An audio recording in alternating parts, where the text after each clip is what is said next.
Vous souvenez-vous de ces gestes secrets que votre grand-mère faisait en cuisine, ces astuces transmises d'un regard complice qui rendait chaque plat parfait?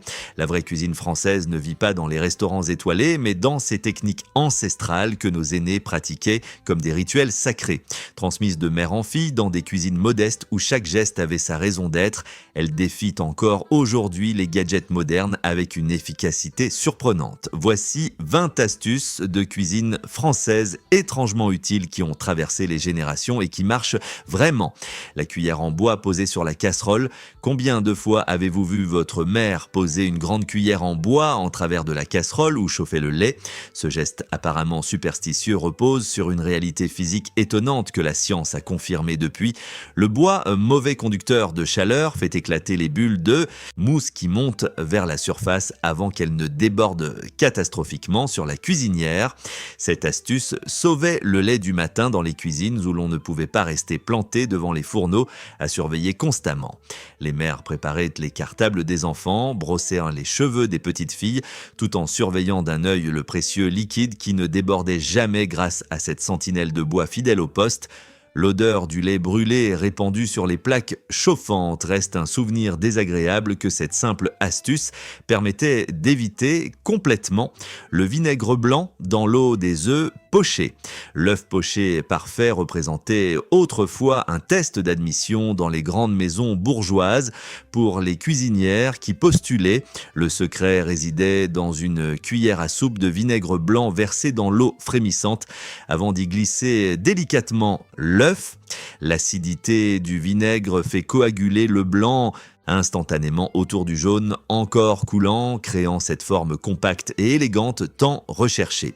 Cette technique transformait une opération délicate en geste maîtrisé que même les débutantes réussissaient du premier coup sans frustration. Les œufs pochés du dimanche matin devenaient un plaisir accessible à toutes les tables, des plus modestes aux plus raffinées. Les cuisinières expérimentées ajoutaient aussi un mouvement circulaire dans l'eau pour créer un tourbillon qui enveloppait naturellement le blanc autour du jaune. Cette combinaison de techniques garantissait un résultat impeccable à chaque fois. La pincée de sucre dans la sauce tomate. Les Italiennes ont leur secret jalousement gardé, mais les Françaises avaient le leur pour dompter l'acidité capricieuse des tomates. Une simple pincée de sucre, jamais plus, jetée dans la sauce en cours de cuisson équilibre naturellement les saveurs sans donner un goût sucré perceptible.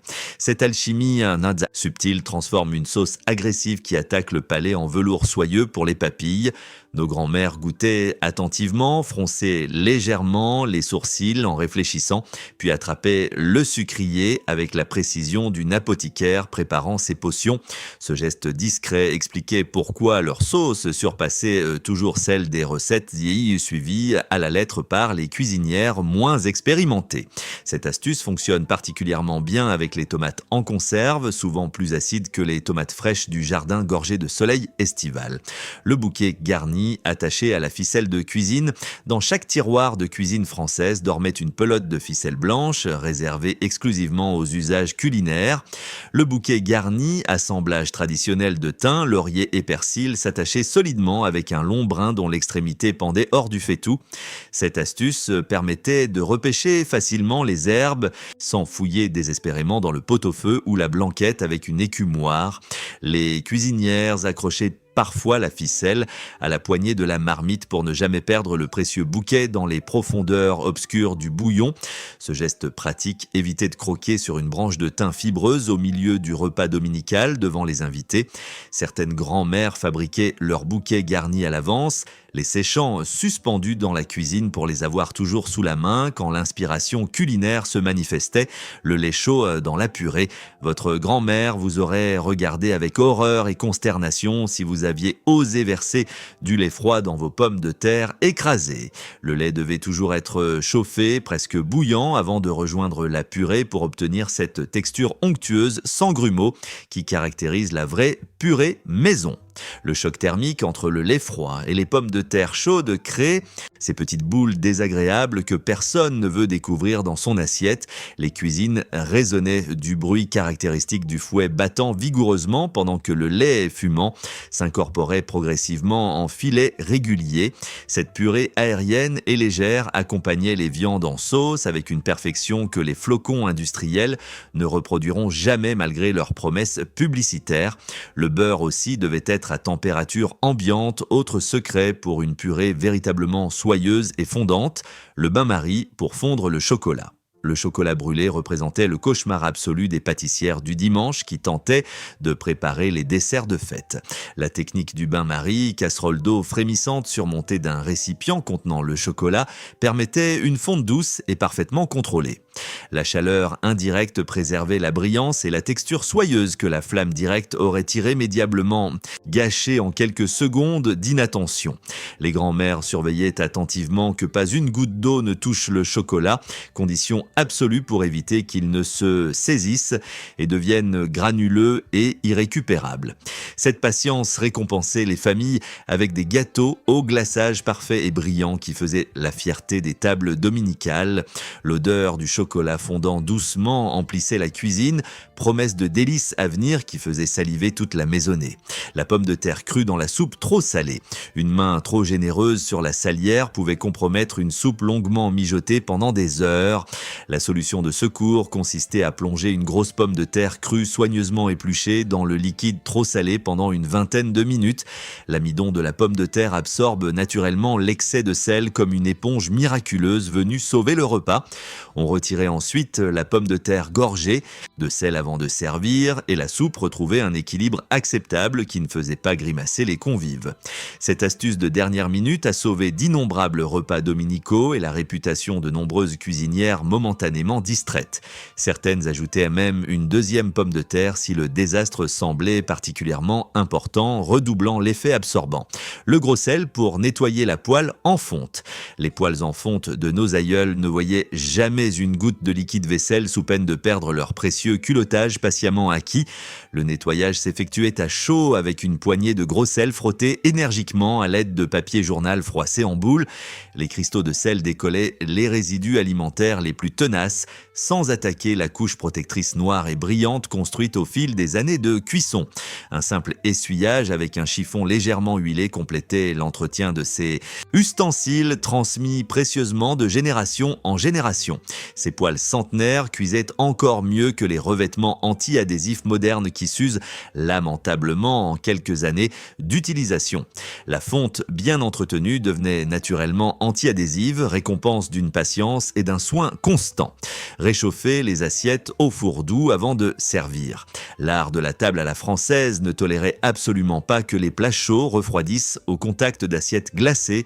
Les cuisinières glissaient les assiettes dans le four éteint mais encore tiède pendant qu'elles terminaient les dernières cuissons et dressaient les plats. Cette attention délicate maintenait les viandes et les sauces à température idéale jusqu'à la dernière bouchée du repas. Dans les restaurants familiaux et les bonnes maisons, un placard chauffant gardait les assiettes prêtes à recevoir les plats fumants à tout moment. Ce détail apparemment insignifiant distinguait les tables véritablement soignées de celles où l'on servait sans égard particulier pour le confort des convives. Les invités ne comprenaient pas toujours pourquoi les repas chez certaines hôtesses semblaient meilleurs, ignorant ce secret pourtant simple. La mie de pain pour attraper les morceaux de coquille. Casser des œufs sans faire tomber un fragment de coquille dans le saladier relevait parfois du miracle pour les mains les plus habiles. Les grands-mères utilisaient un petit morceau de mie de pain fraîche pour aller pêcher les éclats récalcitrants qui flottaient dans le blanc visqueux. La coquille s'accroche naturellement à la mie humide bien mieux qu'au doigt ou à la cuillère qui la repousse sans cesse dans une poursuite frustrante. Cette astuce infaillible évitait les désagréables craquements sous la dent dans les omelettes moelleuses et les gâteaux délicats. Les enfants apprenaient ce tour de main avant même de savoir casser proprement un œuf, premier secret culinaire transmis dès le plus jeune âge. La patience et la douceur étaient les clés. La mie devant effleurer délicatement la surface sans s'enfoncer. Les épluchures de légumes pour le bouillon maison, rien ne se perdait dans les cuisines d'après-guerre où chaque déchet potentiel trouvait obligatoirement une seconde vie utile. Les épluchures de carottes, les fans de poireaux, les queues de persil et les parures d'oignons s'accumulaient patiemment dans un sac au réfrigérateur. Quand la quantité suffisait, tout partait dans une grande marmite d'eau pour créer un bouillon maison aux saveurs incomparables et complexes. Cette économie domestique produisait un fond de cuisine totalement gratuit qui enrichissait soupe, risotto et sauces de la semaine entière. Les grands chefs contemporains redécouvrent aujourd'hui avec émerveillement cette sagesse que nos grands-mères pratiquaient simplement par nécessité quotidienne. Les os de poulet, les carcasses et les parures de viande rejoignaient parfois ce trésor pour créer des bouillons encore plus riches et savoureux. Plonger les haricots verts dans l'eau glacée. Les haricots verts d'un vert éclatant et lumineux qui ornaient les plats des grandes occasions ne devaient absolument rien au hasard. Immédiatement après le blanchiment dans l'eau bouillante salée, les légumes plongés dans un bain d'eau glacée qui stoppait net la cuisson. Ce choc thermique brutal fixait la chlorophylle et préservait cette couleur vive et appétissante que la chaleur résiduelle aurait progressivement ternie. Les cuisinières préparaient à l'avance un grand saladier rempli de glaçons pour réussir ce geste qui devait être absolument instantané. Cette technique garantissait aussi une texture croquante et fraîche qui distinguait clairement les légumes maison des conserves ramollies et décolorées. Les petits pois, les brocolis et les asperges bénéficiaient du même traitement pour conserver leur éclat naturel. Faire reposer la viande sous aluminium, les rôtis du dimanche sortaient du four pour entamer une mystérieuse attente sous leur tente de papier aluminium brillant. Ce repos obligatoire permettait aux fibres musculaires contractées par la chaleur intense de se détendre progressivement et au jus de se redistribuer uniformément dans toute la pièce de viande. Une viande découpée immédiatement perdait tous ses sucs précieux sur la planche, tandis qu'une viande reposée restait juteuse et incroyablement tendre. Les convives impatients apprenaient que cette attente de 10 à 15 minutes faisait partie intégrante de la cuisson et ne devait jamais être négligée. L'aluminium conservait juste assez de chaleur pour que le rôti arrive encore fumant et parfaitement tempéré sur la table familiale. Ce moment de repos transformait une viande correcte en pièces exceptionnelles, différence subtile mais fondamentale. Commencer les lardons dans une poêle froide. Contrairement aux autres viandes qu'on saisit dans une poêle brûlante pour les caraméliser, les lardons exigent un traitement exactement inverse. Déposés dans une poêle complètement froide, ils chauffent progressivement et rendent leur graisse lentement avant de commencer à dorer. Cette technique produit des lardons fondants à l'intérieur et délicieusement croustillants à l'extérieur sans être caoutchouteux ni désagréablement brûlés. Les quiches lorraines authentiques et les salades frisées au lardon devaient leur réussite à ce détail que les cuisinières transmettaient comme un secret précieux. La graisse rendue servait ensuite à faire revenir les oignons qui les accompagnaient, économie et saveur combinées dans un même geste intelligent. La patience, encore une fois, récompensait ceux qui prenaient le temps de respecter cette technique ancestrale. Le marc de café au réfrigérateur, avant les désodorisants industriels aux parfums artificiels, les réfrigérateurs absorbaient parfois des odeurs tenaces de fromage fort ou de poisson. Un petit bol de marc de café usagé placé simplement sur une étagère neutralisait naturellement ces effluves indésirables en quelques heures. Les propriétés absorbantes exceptionnelles du café captent les molécules odorantes bien mieux que n'importe quel produit chimique moderne. Les ménagères renouvelaient ce marc tous les 2 ou 3 jours, recyclant ainsi intelligemment les restes du café du matin. Cette astuce économique et écologique avant l'heure parfumait même subtilement l'air froid d'une légère note torréfiée plutôt agréable. Le marc usagé finissait ensuite au jardin, excellent fertilisant pour les plantes acidophiles comme les hortensias. Le couteau trempé dans l'eau chaude pour couper le brie. Le plateau de fromage représentait un moment solennel du repas français où les gestes devaient être précis et élégants. Trancher un brie. parfaitement affiné et coulant sans l'écraser, ni le faire coller désespérément à la lame, relevait de l'exploit sans cette astuce ancestrale. Le couteau trempé dans l'eau très chaude, puis essuyé rapidement, glissait dans la pâte crémeuse avec une facilité absolument déconcertante. Cette technique s'appliquait à tous les fromages à pâte molle qui résistaient obstinément aux couteaux ordinaires et se déformaient lamentablement. Les maîtresses de maison répétaient ce geste entre chaque coupe pour maintenir des tranches nettes et visuellement appétissantes, dignes des meilleures fromageries. Un verre d'eau chaude posé discrètement près du plateau permettait de renouveler l'opération autant que nécessaire. La croûte de fromage dans la soupe à l'oignon. La vraie soupe à l'oignon gratiné des bistrots parisiens cachait un secret savoureux dans son bouillon doré et parfumé. Avant d'ajouter le gruyère râpé qui gratinerait sous le grill brûlant, on jetait dans le liquide fumant une vieille croûte de fromage dur. Cette croûte fondait partiellement en libérant des arômes puissants et concentrés qui donnaient corps et profondeur au bouillon simple. Les cuisinières gardaient précieusement ces morceaux de parmesan ou de comté desséchés que d'autres auraient négligemment jetés à la poubelle. Cette richesse cachée expliquait pourquoi certaines soupes possédaient une saveur incomparable et mystérieuse que les recettes écrites ne révélaient jamais. Un tiroir spécial accueillait ces trésors fromagers en attente de leur glorieuse destination finale, le torchon humide sous la planche à découper. Les accidents de cuisine arrivaient souvent quand la planche glissait traîtreusement au mauvais moment sous le couteau affûté. Un simple torchon humide étalé sous la planche créait une adhérence parfaite qui la maintenait fermement en place, quels que soient les efforts exercés. Cette précaution élémentaire sécurisait tous les travaux de découpe, des légumes les plus tendres aux viandes les plus coriaces.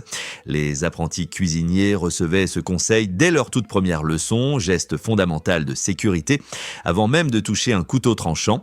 Cette astuce de sécurité, transmise de génération en génération, continue de prévenir les coupures dangereuses dans les cuisines du monde entier. La stabilité ainsi obtenue permettait aussi des coupes plus précises et régulières, améliorant le résultat final des préparations. Ces 20 astuces dessinent-elles le portrait des cuisines de votre enfance, où les gestes valaient mieux que tous les livres de recettes? Partagez cette collection de sagesse culinaire avec tous ceux qui chérissent ces souvenirs parfumés de nos cuisines familiales françaises. Ces secrets précieux de nos grands-mères méritent votre pouce bleu pour continuer à vivre et à se transmettre. Et votre abonnement nous permettra de vous révéler d'autres trésors oubliés de notre patrimoine quotidien.